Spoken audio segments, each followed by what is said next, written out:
La edad es solo un número es una producción de la Alianza Hispana, con el generoso patrocinio de Next 50 Initiative, a quienes agradecemos profundamente por creer en esta visión de construir una sociedad más justa, inclusiva y sin prejuicios de edad.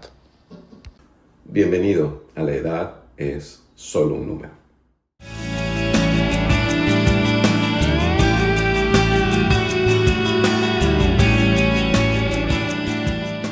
Muy buenas tardes, gracias por acompañarnos en este espacio titulado La Edad es solo un número. Y bueno, el día de hoy estoy muy agradecido y emocionado por tener a Mónica Carrillo con nosotros. Ella es una de nuestras invitadas especiales en este espacio. Así que me gustaría comenzar por ahí, Mónica. ¿Quién es Mónica Carrillo? Cuéntanos un poco de ti para que la audiencia te conozca. Claro, encantada, gracias por invitarme. Y bueno, Mónica Carrillo ha tenido varias etapas, ¿no? Y cada etapa ha sido padrísima, ¿eh? La he disfrutado muchísimo. Había una etapa que era la Mónica que vivía en México. Y ¿eres mexicana? Soy mexicana, y llegué a vivir aquí hace 15 años aproximadamente. ¿Llegaste a Boston? Por tercera vez, Okay. Sí, a Boston por tercera vez. La primera vez llegamos en 2005, después llegamos en 2007 y ya en 2011 dijimos, bueno, vamos a establecernos aquí. Y aparte, yo creo que esa Mónica fue una Mónica nueva, ¿no? La Mónica 2.0 que inició a vivir en Boston, que empezó desde cero a adaptarse a una cultura, adaptarse a conseguir amigas, a conseguir a quien pudiera llamar familia. Y mi esposo viajaba muchísimo, entonces yo no podía trabajar. Entonces me dediqué a cuidar a mis hijas, pero me dediqué a cuidar a mis hijas sin tías, sin abuelas. Claro, sin toda esa ¿no? red de soporte. Toda esa red de soporte, no. Pero ¿sabes qué? Padrísimo. Padrísimo. Hoy entiendo mucho la diferencia entre culturas, y una de nuestras diferencias que somos muy rápidos para juzgar es decir, es que los americanos mandan a los hijos a los 18 años al extranjero, ¿no? Y ya los sacan del college y usan su recámara y todo. Bueno, es que realmente los disfrutas porque bueno, sabes que se van a ir. Que se van a ir. Entonces claro. es como un intenso, ¿no? Son esos 18 años intensos que cuando se van estás listísimo, ¿no? Estás listísimo para dejarlos ir. Entonces, hace 10 años, 11 años casi, logré, bueno, mis hijas ya estaban más grandes y decidí que quería trabajar. Ya quiero trabajar otra vez, ¿no? Ya mis hijas, quiero trabajar medio tiempo, quiero volver a la vida corporativa. Pero dije, corporativa, pero ¿quién me va a cuidar a las niñas? Pero si tengo que transportarme de donde vivo a la ciudad y otra vez y de regreso, está complicado. Dije, ¿en qué puedo trabajar que me pueda hacer esto, no? Dije, bueno, pues, ¿por qué no trabajo en la escuela? ¿Antes qué trabajabas? Soy financiera. O sea, yo en México soy contador público y tengo una maestría en finanzas y trabajé en corporativo. Trabajé en Gillette, trabajé en Cargill y dejé de trabajar por 13 años. Entonces, cuando decido regresar a la fuerza laboral, ya digo, finanzas no va a funcionar porque mi esposo seguía viajando mucho y no tenía aquí. Lo que voy a ganar hoy lo voy a pagar de niñera, ¿no? Entonces dije, no, sabes que es una locura esto. Y entonces digo, ¿en qué puedo trabajar? En educación. En algo que pueda estar con mis hijos, ¿no? Y fíjate que siempre me gustó la educación. Desde que era chiquita me gustaba mucho como, ¿no? Jugar a la maestra y siempre decía, yo quiero ser maestra, ¿no? Y entonces empecé y cambié hace 11 años el rumbo de mi vida. Actualmente tú eres... Soy assistant principal de una escuela elemental. Y sí. Y pasaste entonces de tener este contexto corporativo, tener una maestría en finanzas, a decidir un día, quiero prepararme como educadora. Fíjate que no pensaba prepararme como educadora. Empecé como maestra sustituta. Y pues nada más te requerían tener una licenciatura. Y con eso el pueblo te deja, ¿no? Te da permiso de trabajar. Y me empecé a enamorar de estar en el salón de clases. Y entonces surgió una oportunidad de ser una maestra de español. Claro. Y entonces dije, bueno, ¿qué necesito? Bueno, pues sabes que tienes tu licenciatura, necesitas pasar unos exámenes de la materia que vas a dar y otro examen que necesitas de aquí de la Secretaría de Educación, ¿no? De DESI. Y bueno, dije, bueno, pues órale. Y empecé a trabajar en high school.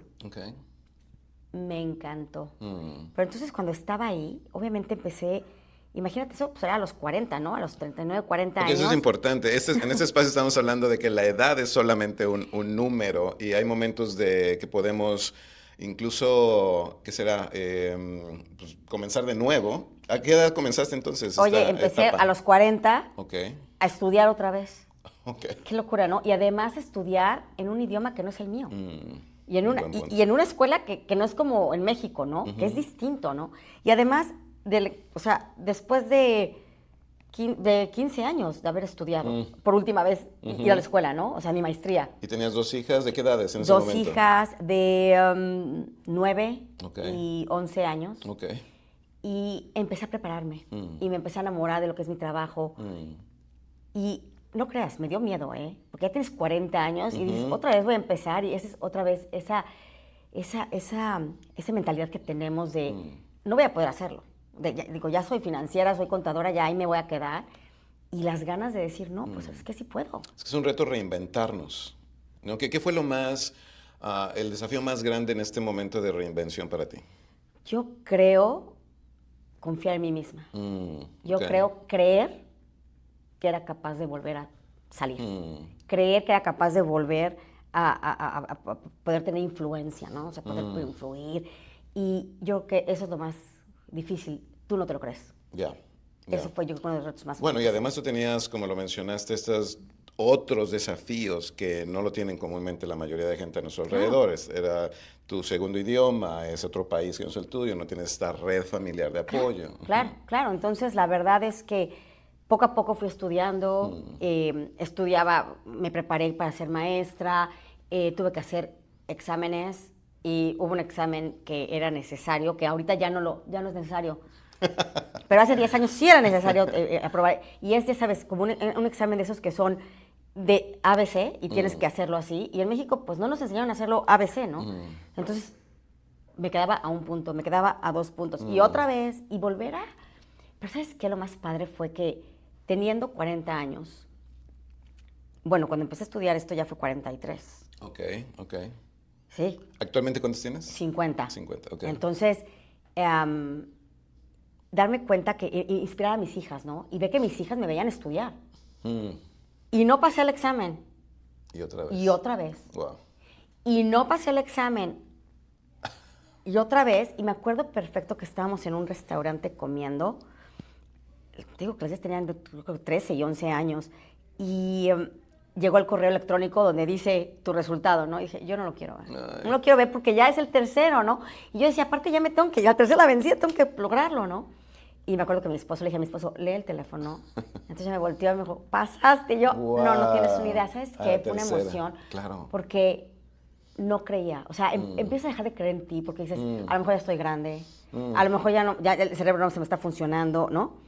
Y hice eso. Y después de eso, ya, entonces me certifiqué como maestra. Y pasaron 6 años y decidí que quería más. Entonces regresé a la universidad. ¿Ya cuántos años tenías en ese momento? Regresé a la universidad hace, ay Dios mío, 5 años. Wow.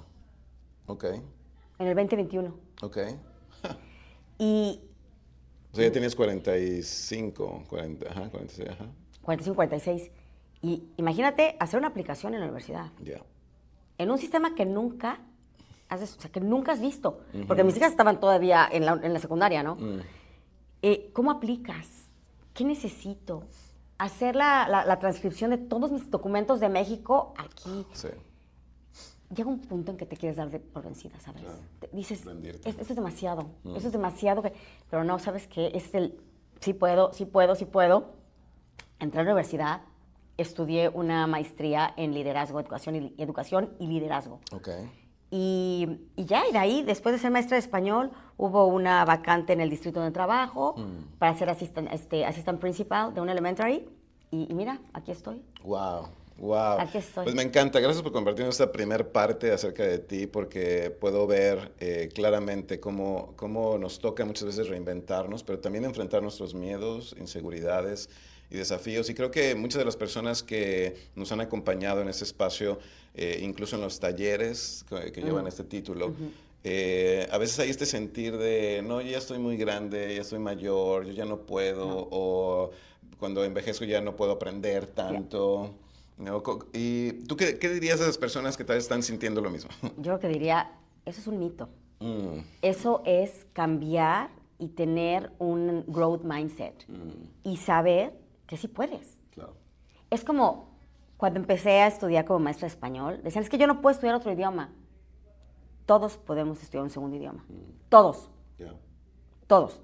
Entonces, es esa creencia de que por la edad ya no puedes ir a la universidad. O sea, imagínate, por favor, o sea, tomando el tren con mi backpack a los 46 años, con chavitos de 20, sí, claro. 22 años. Y bueno, yo era la mamá, ¿no? O sea, era la mamá del niño. O sea, era la que traía el Advil en la bolsa, era la que, ¿no? Porque, y estos chavos durmiendo en dorms y yo, no, yo tengo que ir a ver a mis hijas ahorita, sí, claro. ¿no? Oye, ¿no vienes por una cerveza? No, no puedo, no puedo. Me tengo que ir a ver a mis hijas, ¿no? Claro. Entonces, yo creo que está en la mente. Yeah. Está totalmente en tu mente. No, y gracias. Creo que esa palabra es un mito, ¿no? Que necesitamos comenzar a ver qué cosas son un mito que puede romperse para poder seguir creciendo, como lo mencionaste. Y actualmente, sé que en las conversaciones que hemos tenido antes, tú también eres coach familiar. Cuéntanos un poco más, ¿qué significa, qué hace un coach familiar? Fíjate que después de haber empezado esta segunda carrera de la educación hace 11 años, me encanta el descubrir cuál es el comportamiento, ¿no? Del ser humano. Y bueno, yo creo que mi trabajo y mi parte de coach se basa más en la experiencia que he tenido en la educación, más de experiencia que he tenido como ser madre, ¿no? Claro, claro. Entonces, y yo creo que lo que más me encanta de este proyecto nuevo que estoy haciendo es el poder compartir el camino que he recorrido al haber traído a mis hijas, a que mis hijas hubieran nacido aquí en Estados Unidos, ¿no? Y poder adaptarme a una nueva cultura claro. sin perder mis valores, mis principios, mis creencias, okay. pero haciéndole espacio a las de ellas. Ok. Cuéntanos un poco más de eso, porque muchas de las personas que participan, ya sea en los programas de la Alianza Hispana y que nos escuchan, viven en esta realidad, bilingüismo, esta doble nacionalidad, y que a veces, yo me he encontrado personas que los hijos solo hablan inglés, los papás solo hablan español, y hay cómo cómo ayudar a las familias a llevarse mejor, a crecer. ¿Sabes qué? Yo creo que la primera cosa es, no hay que juzgar, ¿no? Cada quien en su familia decide si van a hablar el idioma inglés, el español, las experiencias que tienen los niños en las escuelas, las experiencias de cómo tú llegaste a este país, claro. influyen, ¿no?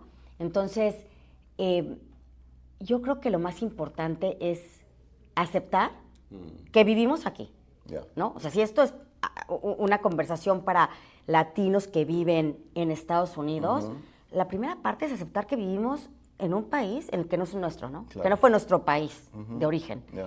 Y de ahí aceptar que nuestros hijos, esta es su primera casa. Esto es su vida. Oye, como me decían mis hijas, mamá, es que pasó en inglés. O sea, les decía, oye, cuéntame que cómo te fue en la escuela. Y entonces ya empezaban a hablarme en inglés. Y yo, no, en español. Es que pasó en inglés, mamá. Entonces, cuando son chiquitas, cambiaban, ¿no? Llegó un punto en que, oye, cuéntame, never mind. Ya, no quería, ¿no? Pero lo que sí te puedo decir es que nosotros seguimos hablando en español, mis hijas, entre ellas, hablan en inglés, pero entonces es un Spanglish tremendo, ¿no? Sí, claro. Pero obviamente llega familia de México y saben hablar, son 100% bilingües, ¿no? Claro. Pero también tengo conocidos que sus hijos no hablan inglés y son latinos y diferentes circunstancias. Y creo que lo que dices es muy importante, no juzgar, ¿no? Creo que eso es una primer gran decisión.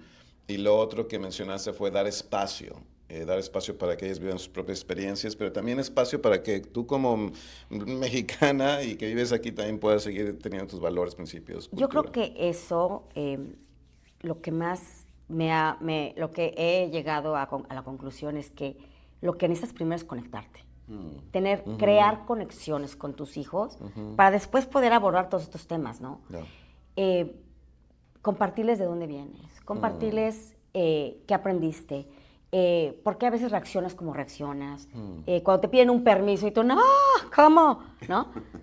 Y bueno, pero explícale por qué, ¿sabes qué? Es que a nosotros, mi mamá me crió así, porque mi mamá me enseñó esto, porque en México eso es lo que sucedía cuando... Y entonces poder compartir un poco más para que ellos entiendan el porqué de no, ¿qué es eso? ¿Cómo vas a hacer eso? ¿O por qué te vas a ir? Claro. O en México eso no pasa, ¿no? O sea, en lugar de regañar, en lugar de juzgarlos también, más bien explica por qué sientes temor o cuáles son tus dudas, sé más curioso. Es un poco de la crianza positiva, ¿no? Que es esta nueva corriente de... Cuéntanos un poco de eso. Es un poco una nueva corriente de la conexión es lo más importante, ¿no? Y te comentaba que en una entrevista que tuve, dije, no es que a nosotros nos educaron a grito y sombrerazo, ¿no? Nada más te echaban el ojito y ya, callado, ¿no? Sentado. Y hoy en día, y entonces después de toda esa exigencia vino la parte donde los papás permisivos, ¿no? Y yo ahorita estamos a la mitad. Tratando de ir al punto ni medio. todo esto, ni todo esto, ¿no? Entonces estás como que a la mitad y yo creo que la conexión es lo más importante. La conexión con tus hijos es lo más importante. El aceptar, tú eres el adulto. Claro. Entonces, aceptar que tienes que ser un poco más curioso. Hay que ser un poco más curiosos. Eso pasa también con la edad, ¿no? Tú piensas que ya tienes 50 y que sabes todo, ¿no? O sea, como nuestros papás, ¿no? Ellos ya a los 50 ya sabían, ¿no? No querían estudiar nada, ¿no? Y te pones a pensar, esa generación de nuestros padres, ¿cuándo los escuchaste hablando de, me voy a meter a este taller y voy a aprender en esto? ¿Qué ves hoy en día, no? Y tú lo ves, ¿no? Como un life coach. ¿Cómo hoy las personas de nuestra edad, que somos muy jóvenes todavía, 50, quieren aprender? Claro. Quieres estudiar más. Y entonces ya como que la vejez la ves más lejos, ¿no? Pero tú la haces. Tú la haces. ¿Hasta dónde quieres llegar, no? Claro. Entonces... Y pensando en tal vez en la experiencia que tú tienes, tanto como maestra, subdirectora, ahora como coach familiar, ¿hay alguna vivencia que te haya marcado profundamente? Fíjate que hay muchas, es una serie de muchas vivencias. Creo que la etapa en donde mis hijas empezaron a cuestionar más, ¿no? El porqué el porqué de nuestras decisiones, ¿no? Con mi esposo de, ¿por qué no me dejan ir? ¿No? O ¿por qué no puedo salir? ¿No? O ¿por qué a las 10 de la noche ya es muy tarde? ¿No? A las 10 de la noche en mi casa ya era toque de queda, ¿no? Ya a las 10 regresas, ¿no? Y aquí a las 10 están yendo. Y yo, ¿pero cómo? Si tienes que... ¿No? Entonces yo creo que esos son los retos que enfrentas cada día. Pero los retos siguen. Claro. O sea, el mismo reto que te costó el verlos gatear y caminar, es el mismo reto que te cuesta darles un coche, ¿no? Empezar a manejar. Confiar en que van a estar en la universidad bien, en que le diste lo que pudiste darle y que ya ahora están en el mundo y con lo que tú le diste, ¿no? Entonces, es por eso que la parte de coaching que estoy haciendo hoy en día me encanta, porque me encanta concientizar a los papás, el decir, no vas a perder tu cultura, ni tus creencias, ni de dónde vienes, ¿no? Pero tienes que darle espacio a entender el de ellos. Entonces, ¿qué patrones, por ejemplo, has encontrado o ves repetirse dentro de las familias en las cuales tú trabajas? Yo creo que la más fuerte es de, habla español. Esa es como de la más fuerte. Habla español. Y lo que nosotros no entendemos, y yo te lo digo porque estoy en la escuela, es que el niño necesita un sentirse que pertenece, un sense of belonging. Claro. Y eso pasa en inglés. Claro. Entonces, muchas veces lo que no entendemos es que ellos quieren asimilarse a las personas con las que viven tanto tiempo. Pero porque nosotros quisimos, ¿no? O sea, a lo mejor algunos fuimos forzados a salir, ¿no? Algunos fueron forzados a salir del país, otros venimos porque quisimos, pero al final del día aquí estamos. Claro. Hayas venido por la razón que hayas venido. Y los niños aquí están. Y entonces aquí nacieron, ¿no? O aquí los criaste. Entonces, obviamente, ese es uno de los retos más fuertes. El otro de los, la religión. La religión, el vamos a ir a misa todos los días, ¿no? Y aquí llegas y hay 50 religiones, ¿no? Claro. Y aquí, y es muy, muy, muy abierto, ¿no? Entonces, ese es otro reto, ¿no? Y que lo que escucho es, incluyendo el tema de el lenguaje o las creencias o las prácticas, al final todo requiere comunicación, ¿no? Una comunicación que nos conecte, que nos permita seguir, aún a pesar de nuestras diferencias, poder seguir estando conectados. Yo creo que lo más importante que uno como padre puede hacer es reconocer que la conducta es una manera de comunicación. O sea, como el niño se comporta es una manera de comunicación. Claro. Desde que no saben hablar hasta que tienen 21 años. Claro. Las conductas es la manera en cómo se comunica. Oye, ¿y no crees que también sea durante toda nuestra vida, ¿no? Pensando cuando lleguemos a ser 65, o las personas que hoy tienen más de 65 años, 70, 80. Es que aplica.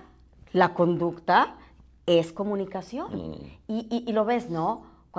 Y yo me acuerdo, yo veía a mi mamá darle la medicina a su mamá. Te tomas la medicina, pero te la tomas, ¿no? Yo le decía, ay, mamá, ¿cómo le gritas a mi abuelita, no? Y hoy, mi mamá, cuando viene a visitarme, es de, ¿te tomaste la pastilla? Ay, no, tómate la pastilla, ¿no?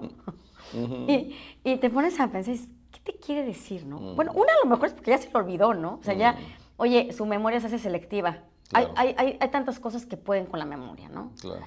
Y esa es una, ¿no? Y la otra es, bueno, o sea, tomarte 20 pastillas es decir que tu cuerpo no funciona por sí solo, ¿no?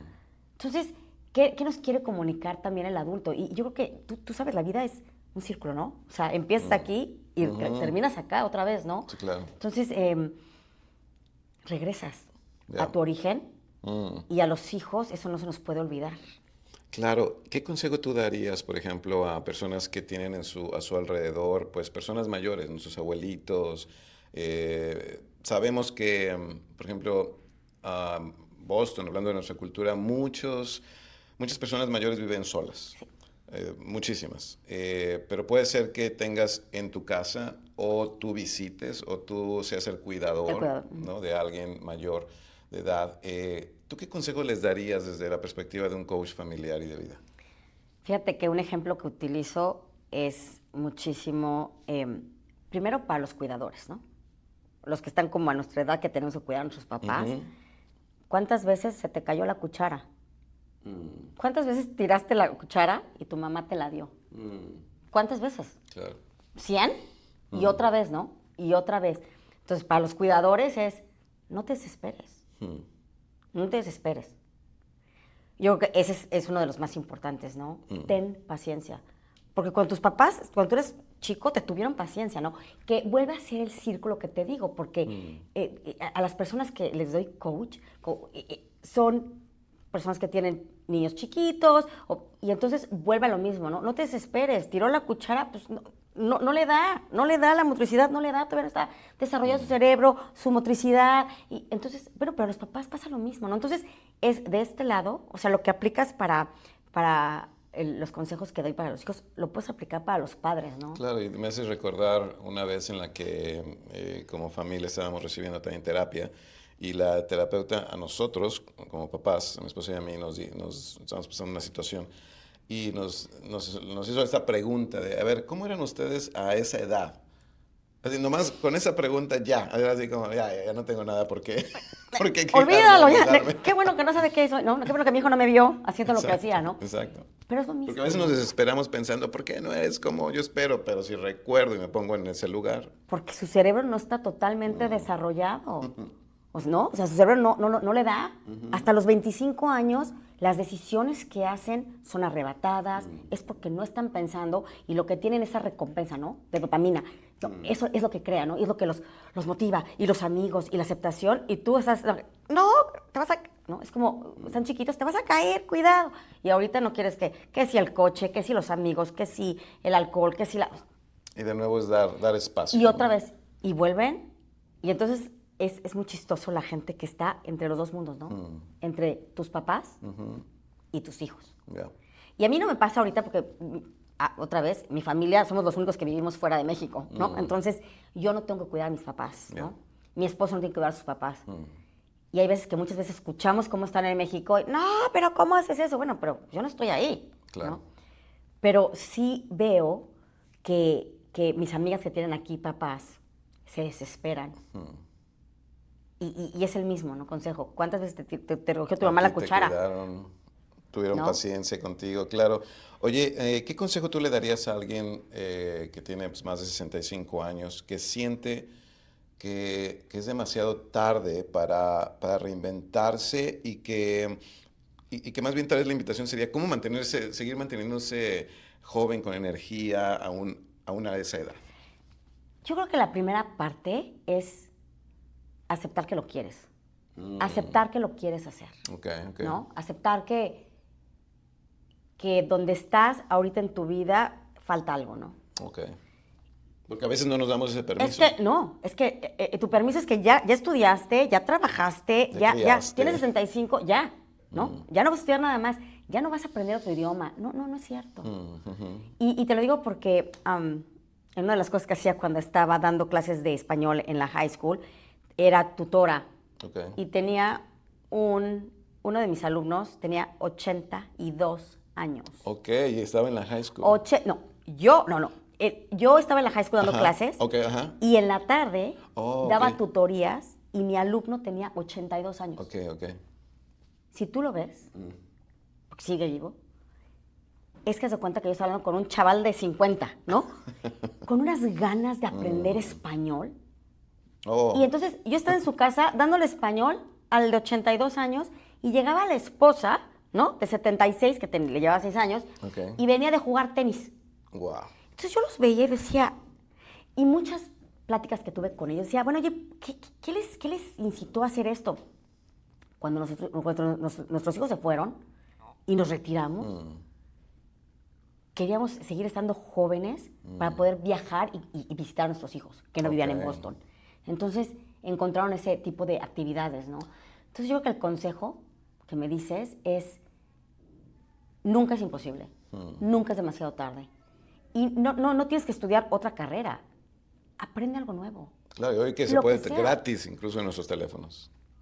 A jugar un juego nuevo de cartas, a escribir un idioma, a pintar, ¿no? Y entonces eso yo creo que te mantiene joven, ¿no? Claro. Te mantiene joven. No, y gracias por decirlo. Y me quedo con esta frase de date el permiso, porque creo que aún como latino, como latinoamericano, estás viviendo aquí en Estados Unidos, pero también creo que más a las mujeres a veces no hay ese permiso porque es que tengo que seguir cuidando, ahora los nietos, ahora tengo que seguir dando, y como que venimos con una creencia, ¿no? De solo trabaja y si ya llegas a cierta edad, pues ya ahora es puro descanso, y a veces ni siquiera somos conscientes que no nos permitimos nuevas cosas, ¿no? Y además nadie te lo está pidiendo, ¿eh?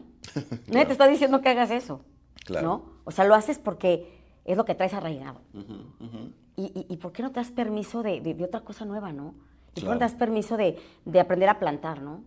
Y aquí que es famosísimo que plantan todos sus gardens de hierbas y de no sé qué, que yo en México, bueno, jamás lo vi, en mi vida lo vi, ¿no? O sea, creciendo el tomillo, la menta, ¿no? O sea, son cosas culturales, oye, son nuevas, ¿no? Sí, claro. Oye, ya estamos por cerrar este espacio, pero me gustaría preguntarle, tú como coach, tal vez han escuchado este término, ¿no? En muchos lugares no es nuevo, para otras personas sí, pero ¿qué hace un coach de vida o familiar? Yo creo que un coach te acompaña. Para mí, ser coach es acompañarlos.